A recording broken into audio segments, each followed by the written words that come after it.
Hi செல்லக்குட்டீஸ். ரீசெண்டாக ஒரு comment பார்த்தேன். நம்ம சப்ஸ்கிரைபர் பிரதீபா ரவி அப்படின்றவங்க ஸ்டிக்கர் போட்ட அட்டையில் கிராஃப்ட் கேட்டிருந்தாங்க. அவங்களுக்காக தான் இந்த வீடியோ. ஓகே, ஃபர்ஸ்ட் இந்த மாதிரி ஒரு பொட்டு அட்டை எடுத்துக்கலாம். அதில் பொட்டெல்லாம் இருந்தது அதெல்லாம் ரிமூவ் பண்ணிவிட்டு பின்னெல்லாம் ரிமூவ் பண்ணிக்கலாம். நெக்ஸ்ட்டு கரெக்டாக சரிசமமாக மடக்கிக்கோங்க. அதுக்கு முன்னாடி நம்ம சப்ஸ்கிரைபர்லாம் ஹாய் சொல்லியிருந்தாங்க. அவங்களுக்கு ஒரு பெரிய ஹாய் சொல்லிக்கலாம். ஷன்விதா, பாபுஜி, அஸ்வினா, இஃபா, ஹரிணி, இன்னும் நிறைய பேர் இருக்கீங்க.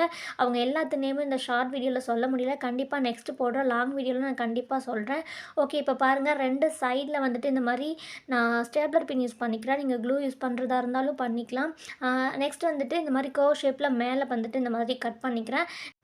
நெக்ஸ்ட் வந்துட்டு சைட்லலாம் நீங்கள் பொட்டாட்ட மாதிரி தெரியக்கூடாது அப்படின்னா கில்டர் ஷீட்டோ இல்லை கலர் பேப்பரோ ஒட்டிக்கோங்க. நான் வந்துட்டு இந்த டிசைனே பிடிச்சிருக்கனால இப்படியே விட்டுக்கிறேன். ஓகே, இது எதுக்கு யூஸ் பண்ணுறதுன்னு பார்த்தீங்கன்னா, இந்த மாதிரி நம்ம கார்ட்ஸ் எல்லாம் வச்சு பர்ஸில் வச்சுக்கலாம். மேக்ஸிமம் ஒரு 4 கார்டு வச்சுக்கலாம். ஓகே, இந்த சிம்பிளான ஐடியா பிடிச்சிருக்கு அப்படின்னா கண்டிப்பாக இந்த வீடியோக்கு ஒரு லைக் பண்ணிவிட்டு மறக்காம நம்ம சேனலை சப்ஸ்கிரைப் பண்ணி வச்சுக்கோங்க. பாய், நெக்ஸ்ட் வீடியோவில் பார்க்கலாம்.